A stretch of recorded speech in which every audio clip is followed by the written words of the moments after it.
I see confetti.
Good afternoon.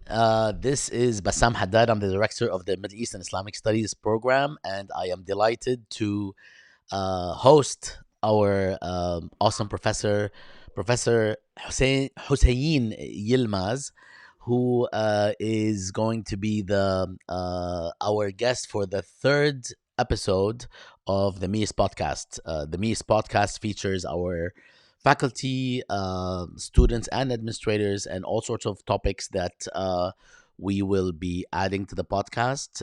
This is, of course, George Mason University, and I'm very pleased to have Hussein join us. Hussein, sorry, I keep pronouncing it correctly in Arabic. This is like an ongoing thing between me and Hussein. So we are very happy to have him join us on short notice. So thank you, Hussein, and welcome to Mia's podcast. Well, thank you very much for making this happen, and I'm particularly thankful for pronouncing my name best so far in the Western academia. Excellent, excellent, Hussein. Okay, Azim.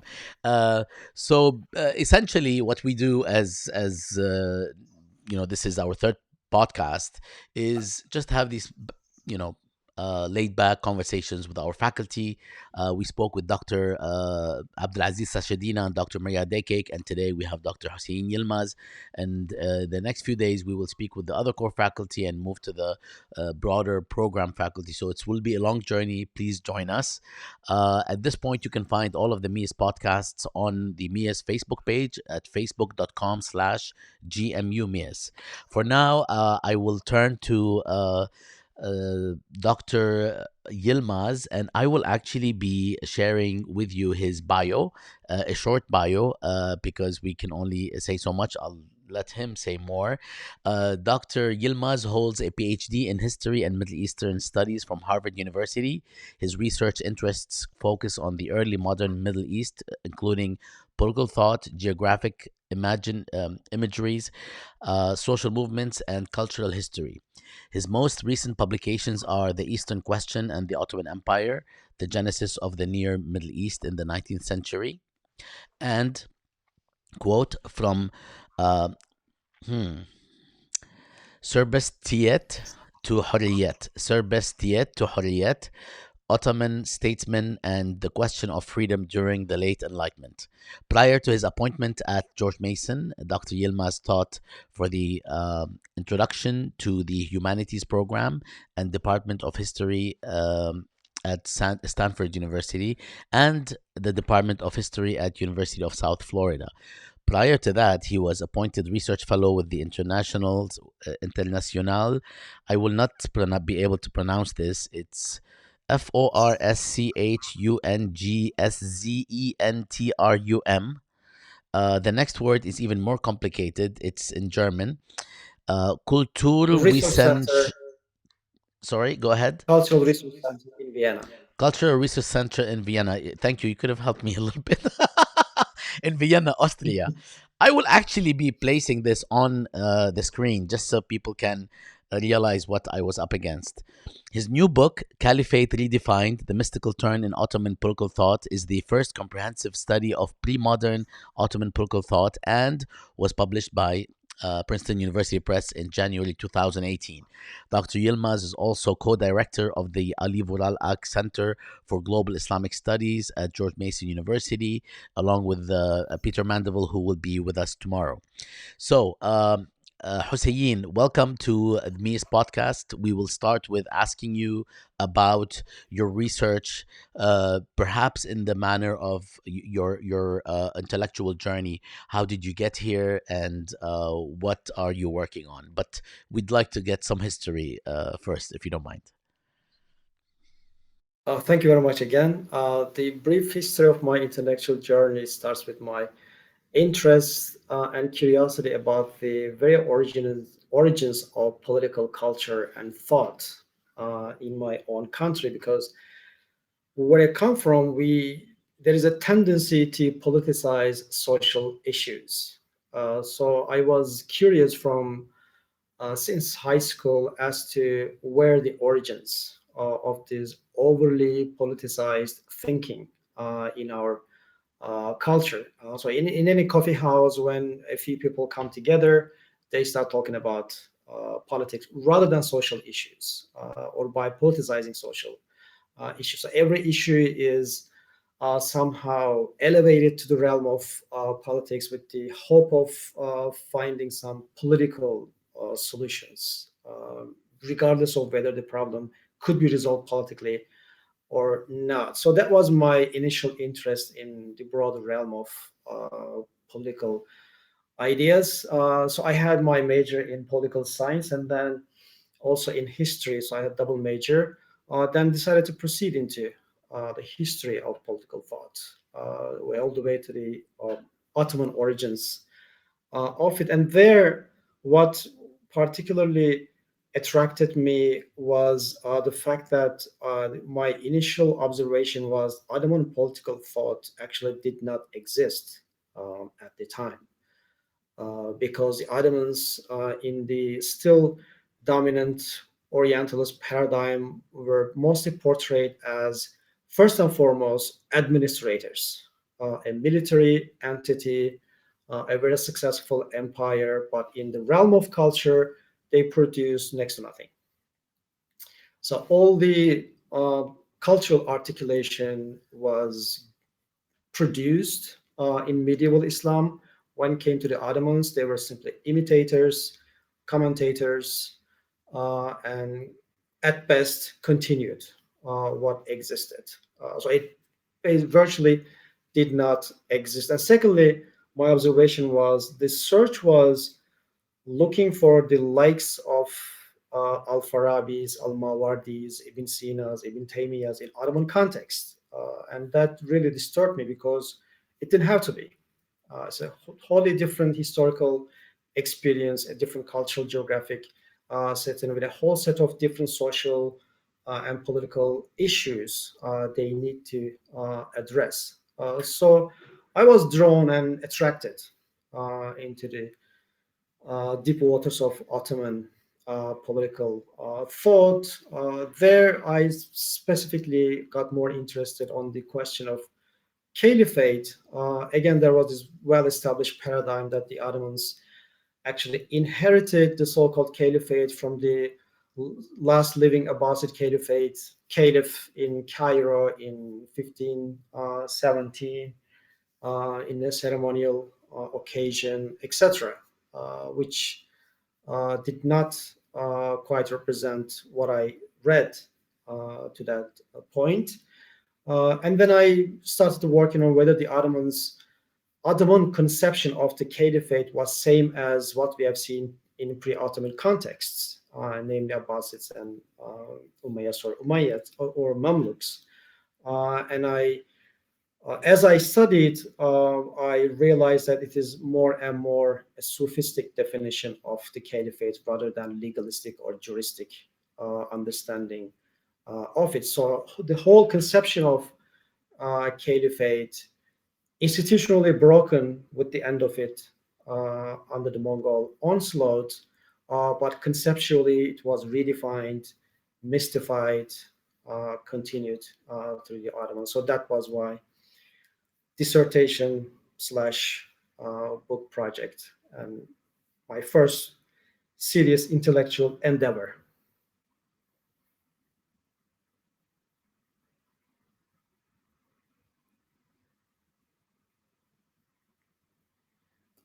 I cannot hear you. I do this all the time. I guess everybody does this. The mute button has been the other problem in the past year, in addition to COVID, global problem. So, can you tell us a little bit? Thank you very much about for this brief survey. Can you tell us a little bit more about your future work based on the current or the recent book that you have produced? My future work is now going in the direction of early Ottoman cultural history with focus on the vernacularism around the rise of Turkish language. In the western frontier of Anatolia at the time, I think impressionistically, the very rise and consolidation of the Ottoman state evolved along with the rise and spread um, and sophistication of the very Turkish language, because the broader cultural setting, the learned cultural setting of the Ottomans were still dominated by Persian and Arabic. As the Ottoman state evolved, Turkish, along with it, came to be a literary language, which it wasn't in the beginning. It didn't have orthography, didn't have any capacity to be a bureaucratic language. It didn't have any capacity to be the medium of scientific or philosophical thought. But with the political consolidation, with the backing and conscious investment of early Ottoman rulers, the Turkish language was expanded and capacitated to be a medium of conveying all the producers of high Islamic culture of the time, which in turn helped the Ottomans to consolidate themselves as an imperial power. So language became one of the anchors or pillars of Ottoman imperial establishment for its identity, the sole communicative medium of the whole imperial elite from Bosnia to Algeria. So it was very critical for the political um, evolution of the Ottoman Empire, but absolutely essential to what we later call the formation of Ottoman culture. So I'm working on how Turkish was perceived at the time, how it evolved into an imperial literary language, and all the debates surrounded around this um, very marginal language. It was profane language. There was opposition from the ulama who thought that no work could be written in Turkish, especially religious works. So its initial story actually resembles the rise of Persian in the eastern lands of Abbasids. But unlike Persian, the rise of Turkish uh, happened to be in parallel with the political rise of the Ottomans. So that's my current research at the moment.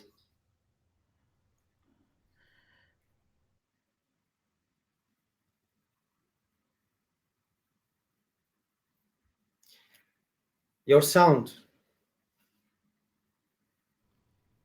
I did click it.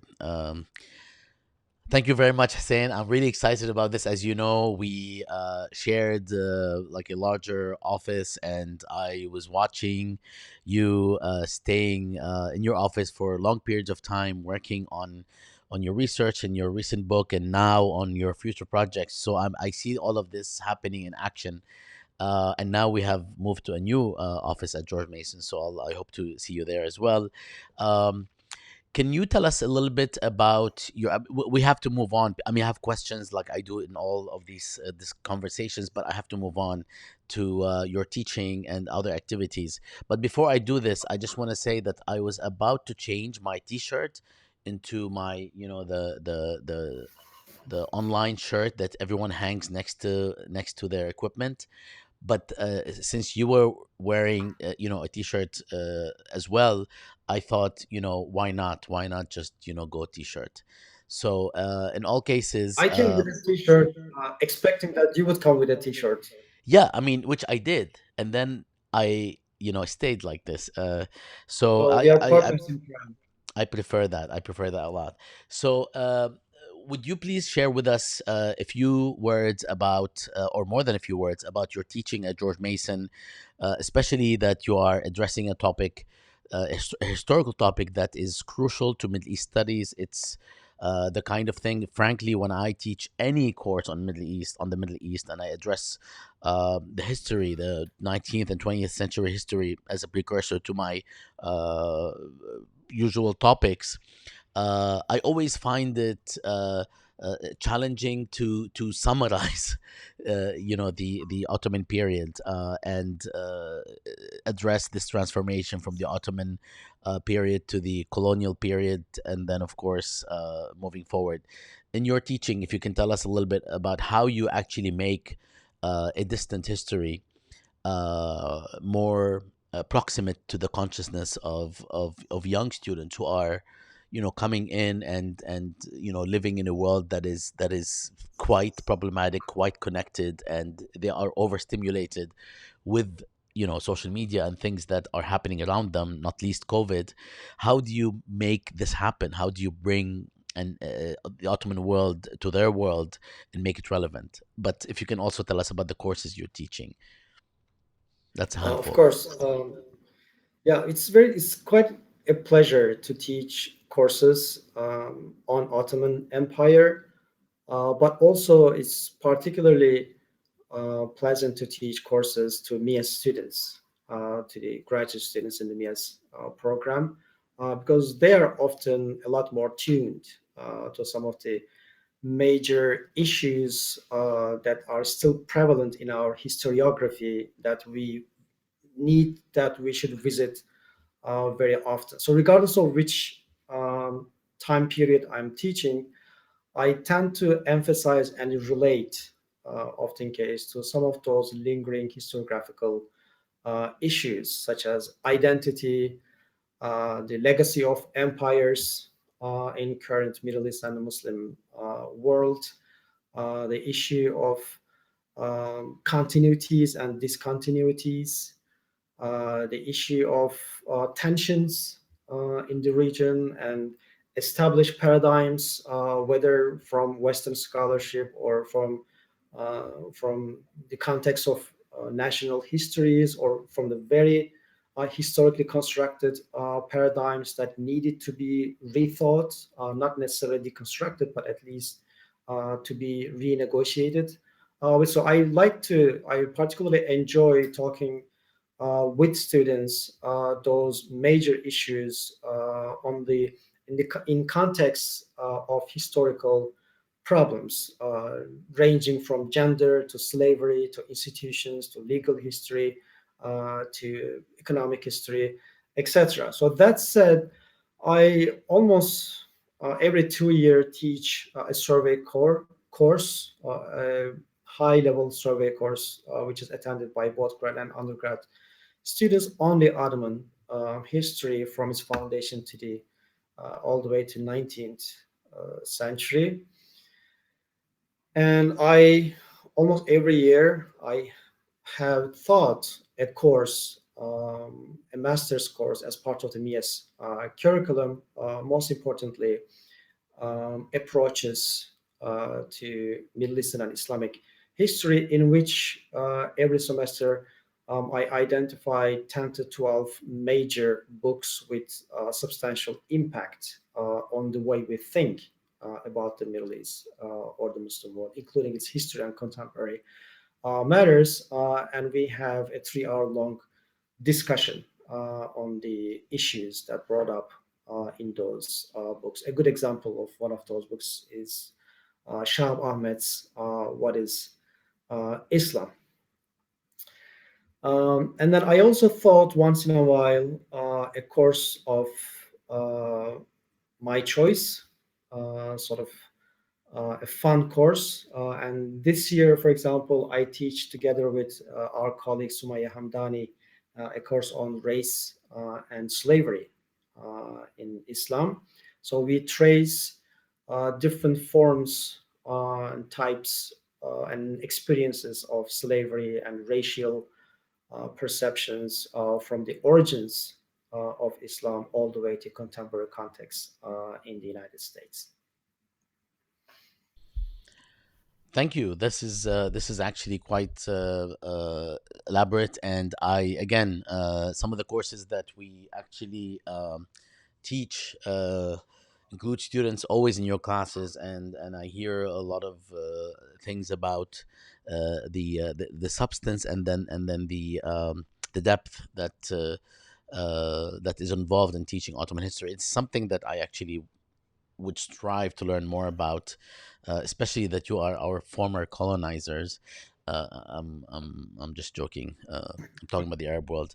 But this is an ongoing, silly dad joke that takes place uh, between people from the Arab world and people from Turkey. In all cases, I would like to ask you to share with us any sort of activities, engagements, whether inside or outside the university, that you'd like to share, not least because of the current environment and atmosphere of increased consciousness, even among younger generations. I have never seen younger generations be plugged in globally to various matters. I mean, of course, the honest truth is that you end up seeing more people concerned with things like the environment and climate change and so on than specific events throughout the world, because they cannot catch up with everything. But this is a universal event. But it also ends up connecting with these other matters that are always taking place overseas. And is there what sort of engagement that you're involved in that might actually bring this maybe even to the classroom? But if you can tell us about any activities that you are involved in, or you'd like to be involved in, or would like to start, whether it's in the context of your teaching, your research, the Center for Global Islamic Studies at George Mason, that would be great. Thank you for that. My engagements are often twofold. One in my individual scholarly capacity in my own field, with which I'm, like any one of us, quite connected with the broader world of Ottomanists out there, plus historians and scholars of the broader intellectual history of the Muslim world.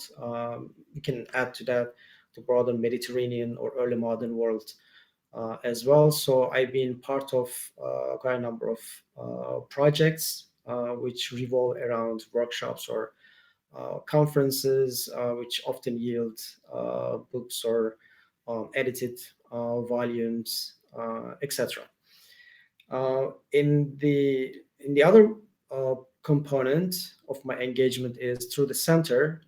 As one of the directors of the center, I've been involved in organizing quite a number of conferences, workshops, panels, talks, and research projects, to which we also particularly enjoy involving our students, whether undergrad or graduate students, but more likely graduate students from the MEIS. So we have actually employed and integrated more than a dozen of MEIS students who had been part of various projects that were run by the center. And I've been involved in almost every major conference or panel or workshop we have organized in that capacity.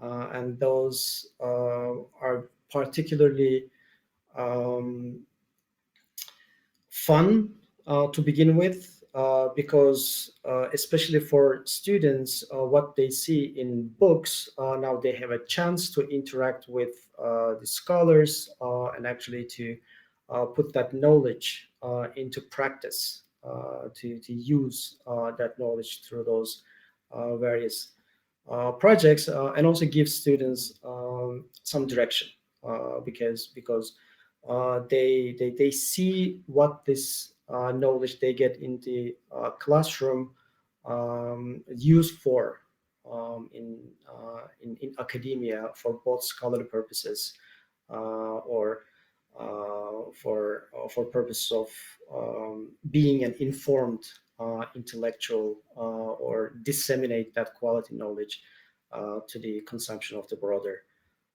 public. So these engagements, whether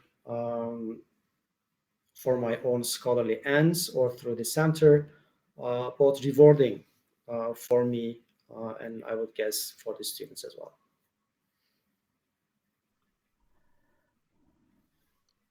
Thank you, thank you, Hussein. Hussein, sorry. Can you please tell us a bit more about the online publication you started at the Center for Global Islamic Studies, the Maidan, which I mean, we reference, but if you can just say more about where it came from and where it's going. Yeah, the Maidan publication, I think it's been 5 years almost. That and you were part of it as center faculty. Thought that the broader public lacks informed knowledge on Islam and the Middle East. So most of our knowledge was governed, directed by popular knowledge, which came from sources which are not necessarily seriously engaged with the Middle East or Islam, rather than produces knowledge for the of mass consumption about Islam or the Middle East, uh, not geared towards understanding it, but to portray it in some way.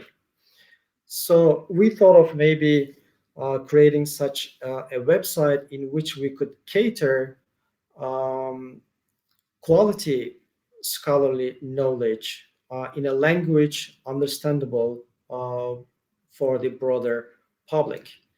And for that purpose, we try to engage as much as possible leading and innovative scholars in the field, and public intellectuals, even community leaders, to not only share their scholarship and their intellectual articulation, but also engage with the broader knowledge production in the field, so that we have at least some sort of chance to bridge the gap between academic scholarship and popular, often wrong, knowledge about the Middle East or Islam.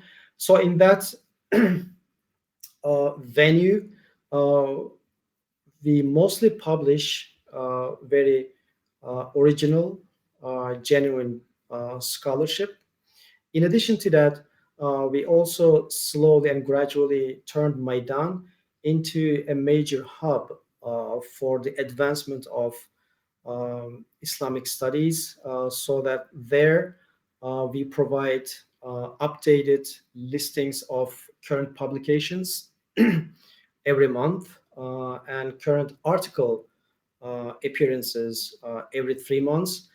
So there one can see almost the entire field of Islamic studies in terms of book productions and article productions in a one-stop place.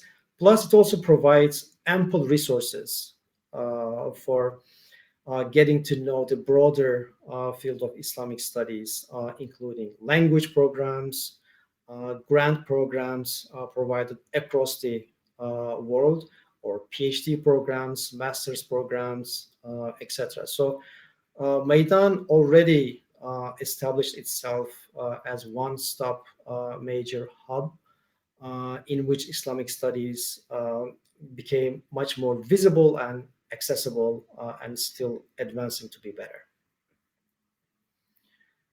And I would like to also thank you for your contributions to the Maidan. Thank you. I did very little. You guys, you and Ahmed. Am I also pronouncing Ahmed incorrectly? For your sake. Uh, You'll get there slowly. no, I mean I'm pronouncing it incorrectly, as in it's Ahmed. But that's all Yeah, we but have now. different ha, the softer ha. It's not just the hat. It's. I don't know what you guys did with Ahmed. You totally like changed it. But it's okay. I mean, we will forgive you. Uh, No, we changed that ha to double-eyed ha in Turkish. yeah. The Yalla softer bit. معلش. So no, thank you for that. That's really valuable. Is I know that you were also working for some time, and probably moving forward with also other projects that are on the website, on the center's website. Do you want to talk about any of them, the ones that deal with knowledge production, more than you have? Because I know you touched on some of these. Peter might tell more about those ongoing Okay. projects. S- so, to just But the or previous Ahmed, if ones, the he previous some wants of the them to. previous one, the Malcolm and The previous ones, we have certain a few projects of scale we founded, and they are still ongoing at a slower pace. One is Turks in America. It was founded by one of our visiting scholars, and that should also be mentioned perhaps. The center at any given year have few scholars from across the world working on different areas. So that's also something of value to both GMU faculty and students to interact with, because they bring fresh projects to work on. So one of those projects was instituted by one of those scholars called Shul Ajehan. It works on the experiences of Ottoman migrants into the United States, which is not much covered and not much research on that. But we increasingly realize that there is much sources on that. So from mid 19th century onwards, there was a good number of Ottoman subjects who came to the United States. Most of them were labeled as quote unquote Turks, including the ones coming from Lebanon. And their experiences became part of the very US American experience. So, one project is that. Another one is the Malcolm, after Malcolm project, which is the experience of Black Muslims in the 50s and 60s. It's a digitization project, digitizing their publications and making them available for the broader public.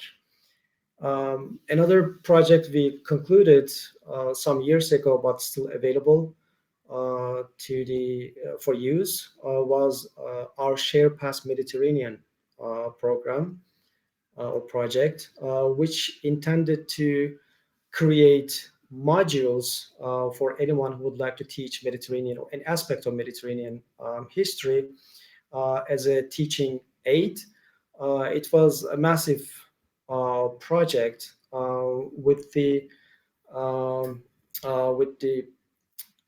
assumption or with the acceptance of the fact that Mediterranean was a shared experience, which is increasingly studied and analyzed as part in the context of national histories in the modern period, whereas it was a large and largely coherent or interactive cultural and economic and geographic unit in the past. So emphasizing Mediterranean as one historical unit, it provides ample resources to teach any part of the Mediterranean.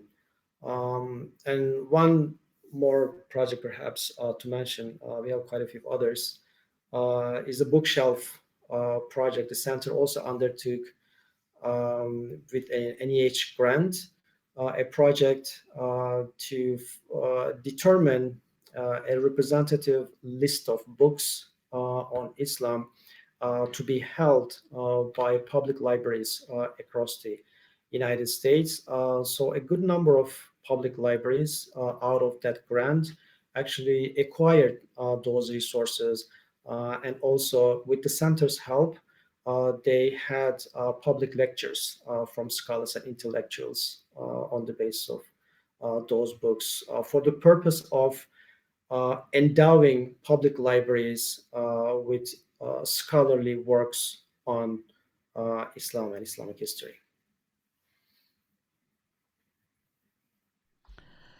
Thank you very much for this, Hussein. I'm very excited to have given you this opportunity and for you to have joined us to address all of these wonderful things, your research, your teaching, the projects that the center has embarked on, and the future trajectory.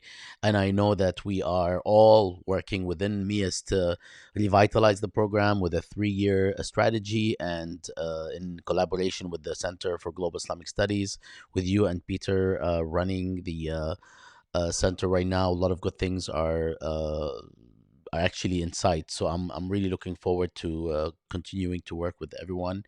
And I know that we are also at the Center for Global Islamic Studies working on a topic that I started talking about with you, and now Peter is moving full force with it, which is the uh, teaching Islam module, which is part of the Middle East Studies Pedagogy Initiative at the Arab Studies Institute, which is a very closely affiliated institute and partner with MEIS. So we're very excited about all of this, and I asked you for 30 minutes. We're went a few minutes over, but before we leave you, I wanted to ask a question which I ask everyone, uh, not just in this podcast, but I would like to ask you before you leave. Tell us, how are you faring in these COVID times? This is something that I forgot to ask at the outset. I'm sorry. I'm faring quite well, actually, because well, in the beginning it was quite frustrating, but then as I realized that there is no quick way out of it, I try to make most of it in terms of productivity, thinking that I might not have this amount of leisurely time in the future. So I'm holding up quite well. Okay, I see you holding up quite well. I witnessed you, and I must say that we were both invited to China to speak on the topic of Orientalism a couple of years ago, and it was a really remarkable trip, and we enjoyed seeing this fantastic world. And I do apologize, and I want to apologize in public for the first time for um, not sleeping the night before we were supposed to go to see the Great Wall of China, and I woke up in the afternoon and we couldn't go. So, anyway, 'cause I know you didn't feel great about that. I Then just we have wanted to to make make it up. Yeah, we have to make it up. Absolutely. All right, and then now we have to go to China because everybody's going to China now. In order to find out, sort of a window into the future of what might happen to the world. So thank you very much, Hussein. And if there's anything else that you'd like to leave us with, any last words, please go ahead. Anything that you'd like to leave No, us I with? just want to genuinely thank you for your uh, indispensable efforts to make the MEIS program as it is now, and even taking it to the next stage. Oh, thank you, thank you. I'm not doing it alone. All you awesome professors and students and administrators have been partaking, and we have good things coming up, and hopefully next year when we are all able to go back in person and interact more effectively, things will get even better. Shukran, Hussein, and I will see you on the other side, hopefully, either at the university or maybe watching another football match. Football, the real Wonderful. football, not the football they call football in the United States, where you actually play with your hands. It's the game that you play with your feet. Okay, طيب. Yalla, salam. Thank you very much. We'll talk soon, and Thank you. we'll be back with other guests. Shukran.